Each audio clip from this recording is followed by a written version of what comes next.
पौष महिन्यात दर रविवारी ऐकावयाची आदित्य रानूबाईची कहाणी. ऐका आदित्य रानूबाई तुमची कहाणी. आटपाट नगर होतं, ज्या नगरात एक ब्राह्मण राहत असे. तो दुर्वा आणावयास रानात जात होता. तिथं नागकन्या व देवकन्या वसा वसत होत्या. ब्राह्मणाने विचारलं, काय गो बाळ्यांनो, काय वसा वसता? तो मला सांगा. त्या म्हणाल्या, तुला रे वसा कशाला हवा? उचशील मातशील घेतला वसा टाकून देशील. हा म्हणाला, नाही नाही, तसे मी करणार नाही. उतत नाही मातत नाही, घेतला वसा टाकत नाही. काय वसा तो मला सांगा. तेव्हा त्या म्हणाल्या, श्रावण मास येईल, पहिल्या आदितवारी मुकेटाने उठावे, सचिल स्नान करावे, आग्नोदक पाणी आणावे, विड्याच्या पानांवर रक्तचंदनाची आदित्य रानूबाई काढावी, 6 रेघांचं मंडळ करावं, 6 सुतांचा तातू करावा, त्याला 6 गाठी द्याव्या, पानांचा विडा, फुलांचा झेला, दशागांचा धूप, गुळ खोबऱ्याला नैवेद्य दाखवावा, 6 मास चढावी, 6 मास पाळावी, माघी रथसप्तमी संपूर्ण करावं. कसं करावं?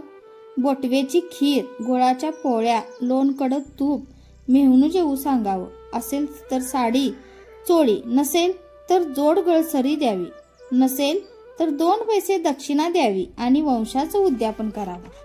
ब्राह्मणाने वसा केला. त्याला सूर्यनारायण प्रसन्न झाला. भाग्यलक्ष्मी आली. तेव्हा राजाच्या राणीने ब्राह्मणास बोलावू धाडलं. ब्राह्मण जाते वेळी भिवू लागला, कापू लागला. राणी म्हणाली, भिवू नका, कापू नका, तुमच्या मुली आमच्या घरी द्या.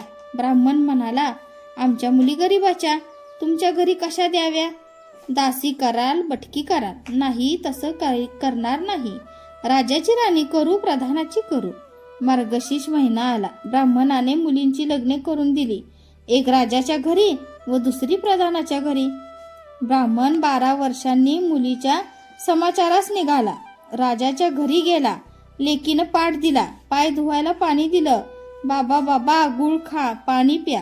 गुळ खात नाही, पाणी पित नाही. आधी माझी कहाणी करायची आहे, ती तू ऐक. ती म्हणाली, तुमची कहाणी ऐकायला मला वेळ नाही. आज राजा पारधीला जाणार आहे, त्याला जेवायला उशीर होईल. हे ऐकून त्याच्या मनात राग आला. तो तेथून निघाला. तो प्रधानाच्या घरी गेला. तसेच तिनेही बसायला पाठ दिला, पाय धुवायला पाणी दिले. बाबा बाबा, गुळ खा, पाणी प्या. गुळ खात नाही, पाणी पित नाही. आधी माझी कहाणी करायची आहे, ती तू ऐक. तुमची कहाणी नको ऐकू तर कोणाची ऐकू? घरात गेली. उतरंडीची 6 मोती, आपली 3 आपण घेतली, 3 बापाच्या हातात दिली. त्याने मनोभावी कहाणी सांगितली. लेकीने ती चित्तभावे ऐकली.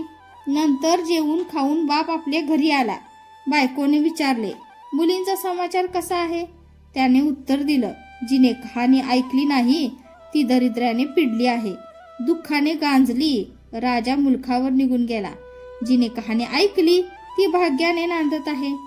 इकडे जी दरिद्री झाली होती तिने आपल्या लेकाला सांगितलं, मावशी घनघोर आनंदात आहे तिकडे, जाऊन तिने काही दिले तर घेऊन ये. पहिल्या आदितवारी पहिला मुलगा गेला. तळ्याच्या पाळी उभा राहिला.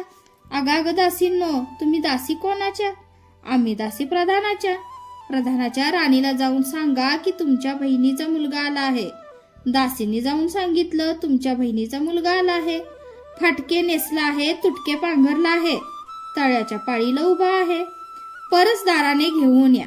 परसदाराने घेऊन आल्या. न्हाऊ माखू घातला, पितांबर नेसायला दिला, जेऊ खाऊ घातलं. कोहळा पोखरला, होन मोहरा भरल्या. जाताना खुटं ठेवू नको, विसरू नको, जपून घेऊन जा. तो वाटेने जाऊ लागला. तो सूर्यनारायण माळ्याच्या रूपाने आला. हातीचा कोहळा काढून नेला. घरी गेला. आईने विचारलं, काय रे बाबा, मावशीने काय दिले? दैव दिले, कर्मानं नेलं. मावशीनं दिलं होतं पण ते सर्व गेलं.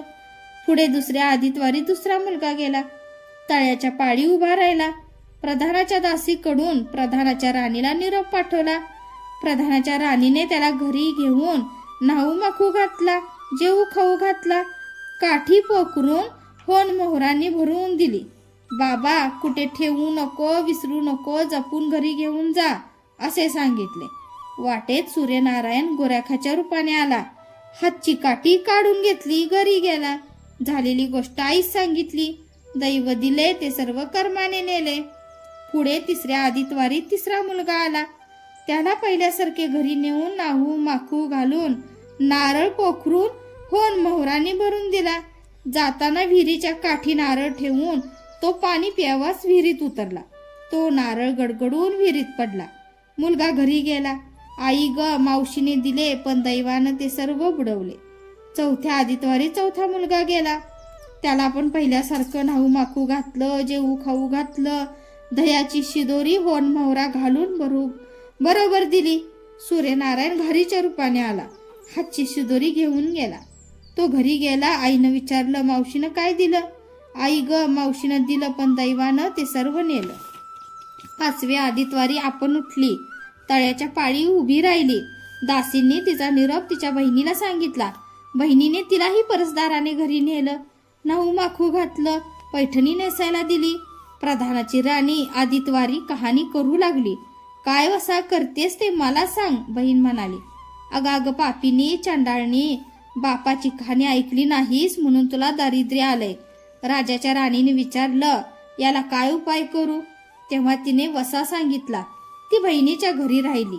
श्रावण मास आला. बहिणीने सांगितल्याप्रमाणे तिने सूर्यनारायणाची पूजा केली. इकडे राजाला भाग्य आलं. राजानं बोलावू धाडलं. मावशी मावशी, तुला छत्र आली, चामरं आली, पाईक आले, परवर आले. मला रे पापिनीला एवढं वैभव कुठून आले? बाहेर जाऊन दाराशी पाहते तो राजा बोलावू आला आहे. तशी ती घरी जायला निघाली. एकमेकीला बहिणींनी आहेर केले. वाटेने जाऊ लागली. तो पहिल्या मुक्कामात स्वयंपाक केला. राजाला वाढले. आपलं पान वाढून घेतलं. तेव्हा बहिणीची आठवण झाली. करारे हाकारे पिटारे डांगोरा, नगरात कोणी उपाशी आहे का याचा शोध करा. उपाशी काही नाही. वाटेने एक मोळी विक्या जात होता. त्याला म्हणाले, आमच्या बाईची कहाणी ऐकायला ये. तो राणीकडे आला. तशी 6 मोते राणीने घेऊन 3 त्याला दिली व 3 आपल्या हातात ठेवली. त्याची लाकडाची मोळी होती ती सोन्याची झाली. तो म्हणाला, बाई बाई, कहाणी ऐकल्याचे एवढे फळ, मग वसा घेतलेल्याचे काय फळ? काय वसा तो मला सांगा. तुला रे वसा कशाला हवा?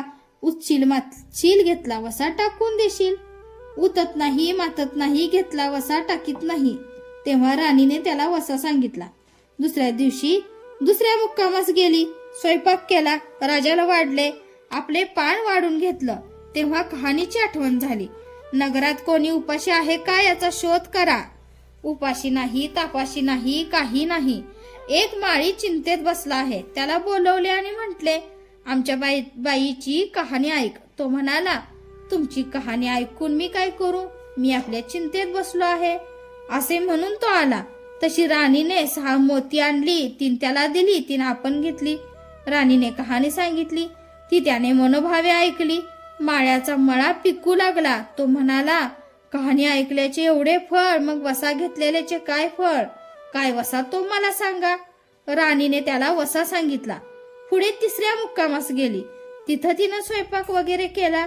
नगरात कोणी उपाशी आहे का याचा शोध करा. उपाशी नाही, तापाशी नाही, काही नाही. एका म्हातारीचा एक मुलगा वनात गेला होता. एक डोहात बुडला होता. एक सर्पाने खाल्ला होता. तिला म्हणाले, आमच्या बाईची कहाणी ऐक. ती म्हणाली, कहाणी ऐकून मी काय करू? मी मुलासाठी रडते आहे. बर येते असे म्हणून ती आली. मग राणीने तिला कहाणी सांगितली. ती तिने चित्तभावे ऐकली. तिचा मुलगा वनात गेला होता तो आला. डोहात बुडला होता तो आला. सर्पाने खाल्ला होता तो आला. ती बाई म्हणाली, बाई, कहाणी ऐकल्याचे एवढे फळ, मग वसा घेतलेल्याचे काय फळ? काय वसा तो मला सांगा. मग राणीने तिलाही वसा सांगितला. पुढे चौथ्या मुक्कामास गेली. तिथं पण पहिल्यासारखेच केले. कोणी उपाशी ना तापाशी नाही, काही नाही. काना डोळा मासाचा गोळा, त्याला हात नाही पाय नाही. असा एक मनुष्य रस्त्यावर पडला आहे. त्याच्या अंगावर तांब्याभर पाणी ओतले. पालता होता तो उताना केला. 6 मोती होती, त्यातली 3 आपण घेतली व 3 त्याच्या बेंबीवर ठेवली. राणीने कहाणी सांगितली. ती त्याने मनोभावे ऐकली. त्याला हातपाय आले. देह दिव्य झाले. तेव्हा तो म्हणाला, बाई, कहाणी ऐकल्याचे एवढे फळ, मग वसा घेतलेल्याचे काय फळ? काय वसा तो मला सांगा. राणीने त्याला पण वसा सांगितला. 5व्या मुक्कामास घरी आले. स्वयंपाक केला. षड्रस पक्वान्ने जेवायला केली. सूर्यनारायण जेवायला आले. भोजनास बसले. त्यांना पहिल्या घासास केस लागला. ते म्हणाले, अगं अगं, कोण्या पापिनीचा केस आहे? राजाच्या राणीला 12 वर्षे दारिद्र्य आलं होतं. तिने आदित्यवारी वळचणीखाली बसून केस विंचरले होते. काळं चवाळ डोईचा केस, वळचणीची काडी डाव्या खांद्यावरून वेशीबाहेर टाकून दे. राजाच्या राणीला सूर्यनारायणचा कोप झाला.